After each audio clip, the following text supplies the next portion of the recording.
लाडक्या बहिणींनो नमस्कार. आज आपण तुमच्यासाठी एक अतिशय आनंदाची आणि महत्त्वाची बातमी घेऊन आलो आहोत. स्वतः महिला आणि बालविकास मंत्री यांनी आपल्या ट्विटर अकाउंटवरून एक ट्विट करून ही माहिती दिलेली आहे. त्या ट्विटमध्ये त्यांनी लाडकी बहीण योजनेच्या ई-केवायसी प्रक्रियेबद्दल एक महत्त्वाचं अपडेट सांगितलं आहे. बघा, लाडक्या बहिणींनो तुमच्यासाठी अतिशय आनंदाची बातमी आहे. स्वतः महिला आणि बालविकास मंत्र्यांनी या ठिकाणी ट्विट करून तुमच्यासाठी खूप महत्त्वाची माहिती अशी दिलेली आहे. स्वतः महिला आणि बालविकास मंत्र्यांनी काय ट्विट केले आहे त्याची माहिती आपण बघणार आहोत. बघा, त्यांनी नेमकं त्यांच्या ट्विटमध्ये काय म्हटलेलं आहे. मुख्यमंत्री माझी लाडकी बहीण योजनेची ई-केवायसी करताना OTP बाबत काही तांत्रिक अडचणी येत असल्याची बाब निदर्शनास आली आहे. महिला व बालविकास विभागाच्या वतीने याची गांभीर्याने नोंद घेण्यात आली असून तज्ज्ञांच्या माध्यमातून याबाबत उपाययोजना करण्याचे काम प्रगतीपथावरती आहे. लवकरच ही तांत्रिक अडचण दूर होऊन ई-केवायसी प्रक्रिया अधिक सुलभ व सुकर होणार याबाबत मी सर्व लाडक्या बहिणींना आश्वस्त करते. तर बघू शकता, या ठिकाणी सुद्धा महिला आणि बालविकास मंत्र्यांनी हे ट्विट केलेलं आहे. लाडकी बहीण योजनेची सध्या KYC सुरू आहे, त्याच्याबद्दल त्यांनी ही महत्त्वपूर्ण अशी माहिती या ठिकाणी दिलेली आहे. तर बघा, तुम्ही ई-केवायसी करत असाल तर तुम्हाला आता थोडंसं थांबायचं आहे, कारण की याच्यामध्ये बदल केले जाणार आहेत. लाडकी बहीण योजनेची जी ई-केवायसीची वेबसाईट आहे याच्यामध्ये तज्ज्ञांच्या माध्यमातून उपाययोजनाच करण्याचं काम त्यांच्या माध्यमातून सांगण्यात आलेलं आहे की प्रगतीपथावरती आहे. लवकरच ही तांत्रिक अडचण जी आहे ई-केवायसी प्रक्रियेबद्दलची ती सुलभ आणि सुकर होणार आहे याबाबत त्यांनी आश्वस्त केलेलं आहे. त्याच्यामुळे लाडकी बहीण योजनेची ई-केवायसी बद्दलची या ठिकाणी जी वेबसाईट आहे त्याच्यावरती काम चालू आहे. त्यांनी स्वतः या ठिकाणी हे ट्विट करून माहिती दिलेली आहे. परंतु भरपूर साऱ्या लाडक्या बहिणींच्या अजून देखील या ठिकाणी प्रॉब्लेम्स आहेत. त्यांनी या ठिकाणी लाडक्या बहिणींनी त्याबद्दलची माहिती दिलेली आहे.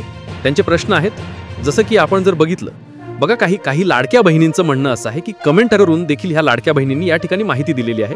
त्यांनी म्हटलेलं आहे की ज्यांना पती किंवा वडील नाहीत त्यांनी कोणाचा आधार क्रमांक टाकावा, यावरती कधी उपाययोजना होणार. तर बघा, आता सध्या स्वतः महिला आणि बालविकास मंत्र्यांनी OTP बद्दल या ठिकाणी उपाययोजना केली जाणार आहे असं सांगितलं. म्हणजे पूर्ण वेबसाईट जी आहे या ठिकाणी त्याच्यावरती काम चालू आहे. तर भरपूर साऱ्या लाडक्या बहिणींचे या ठिकाणी प्रश्न आहेत, ज्याच्यामध्ये पहिला प्रश्न खूप महत्त्वाचा आहे.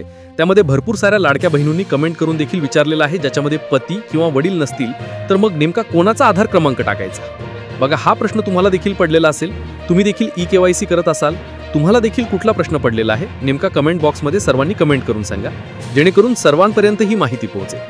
बघा, त्याच्यामुळेच या ठिकाणी स्वतः महिला आणि बालविकास मंत्र्यांनी OTP येत नाही त्याच्यावरती या ठिकाणी वेबसाईट अपडेट करण्याचं काम चालू आहे असं ट्विट करून सांगितलेलं आहे.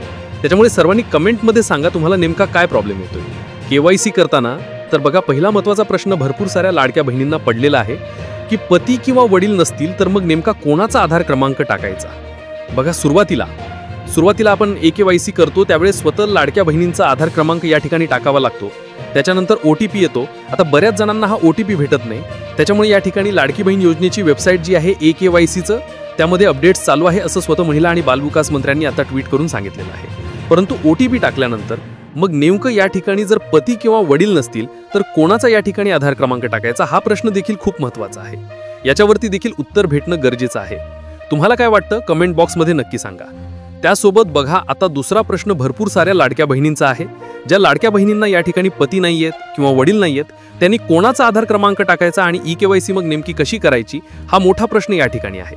त्यासोबत बघा, गेल्या महिन्यात पैसे येऊन देखील KYC करताना आधार क्रमांक या ठिकाणी KYC करत असताना या ठिकाणी आधार क्रमांक जो आहे या ठिकाणी अपात्र आहे किंवा पात्र यादीमध्ये नाही अशा पद्धतीने एरर येत आहे. बघा, गेल्या महिन्यात पैसे येऊन देखील KYC करताना या ठिकाणी म्हणजे 14वा हप्ता येऊन देखील KYC होत नाही. मग याच्याबद्दल नेमकी काय उपाययोजना करणार, याच्याबद्दल मात्र त्यामध्ये सांगण्यात आलेलं नाही. फक्त OTP बद्दल सध्या माहिती देण्यात आलेली आहे. हा प्रश्न खूप साऱ्या लाडक्या बहिणींना आहे. तुम्हाला देखील असा प्रश्न आहे का, तुम्हाला देखील असा एरर येतोय की नाही, कमेंट बॉक्समध्ये नक्की सांगा. कारण की बघा, यांनी या ठिकाणी कमेंट करून सांगितलेलं आहे की गेल्या महिन्याचा हप्ता आलेला आहे, यांना 14वा हप्ता देखील आलेला आहे, तरी देखील KYC होत नाही. यांचा हा प्रश्न आहे. मग याच्यामध्ये देखील बदल होणार की नाही याच्याबद्दल मात्र त्यांनी त्यांच्या ट्विटमध्ये नमूद केलेलं नाहीये. फक्त OTP बद्दल सध्या माहिती देण्यात आलेली आहे. मग हा प्रश्न खूप साऱ्या लाडक्या बहिणींना आहे. तुम्हाला देखील असा प्रश्न आहे का, तुम्हाला देखील असा एरर येतोय की नाही, कमेंट बॉक्समध्ये नक्की सांगा. कारण की बघा, यांनी या ठिकाणी कमेंट करून सांगितलेलं आहे की गेल्या महिन्याचा हप्ता आलेला आहे, यांना 14वा हप्ता देखील आलेला आहे, तरी देखील KYC होत नाही. यांचा हा प्रश्न आहे. मग याच्यामध्ये देखील बदल होणार की नाही याच्याबद्दल मात्र त्यांनी त्यांच्या ट्विटमध्ये नमूद केलेलं नाही आहे. फक्त OTP येत नाही त्याच्याबद्दल या ठिकाणी ट्विट केलेलं आहे. मग या ठिकाणी भरपूर साऱ्याच्या लाडक्या बहिणी आहेत ज्यांना गेल्या महिन्याचा म्हणजे ऑगस्ट महिन्याचा हप्ता आलेला आहे, म्हणजे 14वा हप्ता देखील त्यांना प्राप्त झालेला आहे. म्हणजे त्या लाडक्या बहिणी काय आहेत, पात्र आहेत, त्यांना 14वा हप्ता देखील आलेला आहे, परंतु KYC होत नाही. त्यांना असा एरर दाखवतो की या ठिकाणी लाडकी बहीण योजनेची जी पात्र यादी आहे त्याच्यामध्ये तुमचा आधार क्रमांक या ठिकाणी नाही. असा एरर देखील तुम्हाला येत असेल बघा. तुम्हाला येतोय का असा एरर? कमेंट बॉक्समध्ये नक्की सांगा. त्याबद्दल मग नेमकी काय उपाययोजना होणार त्याच्याबद्दल मात्र माहिती अजून देण्यात आलेली नाही. त्यासोबत बघा, लाडकी बहीण योजनेची जी दुसरी फ्रॉड या ठिकाणी खोटी वेबसाईट आहे त्यावरती सध्या भरपूर साऱ्या लाडक्या बहिणींनी KYC केलेली आहे. मग ती वेबसाईट बंद होणार का? त्यासोबत बघा, खरोखर लाडक्या बहिणींनी जी gov.in म्हणजे जी गव्हर्नमेंटची वेबसाईट आहे त्याच्यावरती जाऊन फक्त KYC करणं गरजेचं आहे. भरपूर साऱ्या फेक वेबसाईट ज्या आहे या ठिकाणी सुरू झालेल्या आहेत KYC सुरू झाल्यानंतर. त्याच्यामुळे लाडक्या बहिणींनी या ठिकाणी खबरदारी बाळगणं खूप गरजेचं आहे, कारण की या ठिकाणी फेक वेबसाईटवरती जाऊन KYC केल्यामुळे या ठिकाणी त्याचे मोठे परिणाम होऊ शकतात. त्याच्यामुळे लाडक्या बहिणींनी जी गव्हर्नमेंटची वेबसाईट आहे, खरोखर जी गव्हर्नमेंटची वेबसाईट आहे त्यावरती जाऊनच KYC करायची आहे. असे भरपूर सारे प्रश्न आहेत. तर अशा वेबसाईट देखील या ठिकाणी बंद होणार का असा देखील प्रश्न आहे. महत्त्वाचे प्रश्न होते ते म्हणजे या ठिकाणी लाडक्या बहिणींच्या या ठिकाणी पात्र असून देखील आधार क्रमांक पात्र यादीत नाही असा भरपूर साऱ्या लाडक्या बहिणींना एरर दाखवत आहे. आणि या ठिकाणी ज्यांना पती नाही आहेत किंवा वडील नाहीत आणि जे अविवाहित आहेत त्या लाडक्या बहिणीने कोणाचा आधार क्रमांक टाकायचा हा देखील मोठा प्रश्न आहे. त्याच्याबद्दल देखील या ठिकाणी उत्तर भेटणं गरजेचं आहे, कारण की भरपूर साऱ्या लाडक्या बहिणी त्याबद्दलची कमेंट करून माहिती विचारतात. तर बघा, आता लाडक्या बहिणींनो या ठिकाणी सध्या वेबसाईटवरती काम सुरू झालेलं आहे. स्वतः महिला आणि बाल विकास मंत्र्यांनी याबद्दलचं ट्विट करून माहिती दिलेली आहे, ज्यामध्ये त्यांनी सांगितलेलं आहे की मुख्यमंत्री माझी लाडकी बहीण योजनेची KYC करताना OTP बाबत काही तांत्रिक अडचणी येत असल्याबाबतचं निदर्शनास त्यांच्या आलेलं आहे आणि महिला आणि बाल विकास विभागाच्या वतीने याची गांभीर्याने दखल घेण्यात आलेली आहे आणि तज्ज्ञांच्या माध्यमातून याबाबत उपाययोजना करण्याचं काम सुरू करण्यात आलेलं आहे. आता म्हणजेच तुमची वेबसाईट जी आहे ती नव्याने या ठिकाणी डेव्हलप करून सुरू करण्यात येणार आहे. म्हणजे तुम्हाला जे पण प्रॉब्लेम येत आहेत त्याच्यावरती उपाययोजना सुरू झालेल्या आहेत.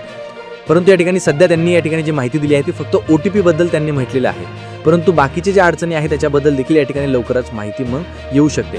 तर लवकरच ही तांत्रिक अडचण जी आहे ती या ठिकाणी दूर होऊन KYC प्रक्रिया अधिक सुलभ आणि सुकर होणार याबाबत या ठिकाणी लाडक्या बहिणींना आश्वासन त्यांनी केलेलं आहे. त्याबद्दलचं बघू शकता आपण, त्यांनी ट्विट करून जी आहे ती महत्त्वाची अशी माहिती लाडक्या बहिणींना दिलेली आहे, कारण की KYC केल्यानंतर लाडक्या बहिणींना प्रत्येक महिन्याचा लाभ जो आहे ती वेळेवरती भेटण्यास मदत होणार आहे. त्यासाठी सर्व लाडक्या बहिणींनी KYC करणं गरजेचं आहे, जेणेकरून जी पडताळणी असणार आहे किंवा KYC केल्यानंतर या ठिकाणी भरपूर साऱ्या जे पण या ठिकाणी लाडकी बहीण योजनेचे जे तुमचे हप्ते आहेत ते लवकर येण्यास मदत होणार आहे. त्याच्यासाठी KYC जी आहे ती सुरू करण्यात आलेली आहे. खरोखर ज्या पात्र लाडक्या बहिणी आहेत त्यांच्यापर्यंत लाभ पोहोचण्यासाठी मदत होणार आहे. त्याच्यामुळे KYC सर्वांना करणं गरजेचं असणार आहे. तर खूप महत्त्वाची अशी माहिती आपण बघितलेली आहे. स्वतः महिला आणि बालविकास मंत्र्यांनी ही ट्विट करून माहिती दिलेली आहे, जी की तुम्हाला तांत्रिक अडचणी येत आहेत त्याच्याबद्दलचं काम चालू आहे अशी माहिती त्यांनी या ठिकाणी दिलेली आहे. लाडक्या बहिणींनो, ही आहे सरकारकडून आलेली आनंदाची आणि दिलासा देणारी बातमी. कोणतीही चिंता न करता तुमच्या बँक खात्यात पैसे जमा होण्याची प्रक्रिया सुरू झाली आहे.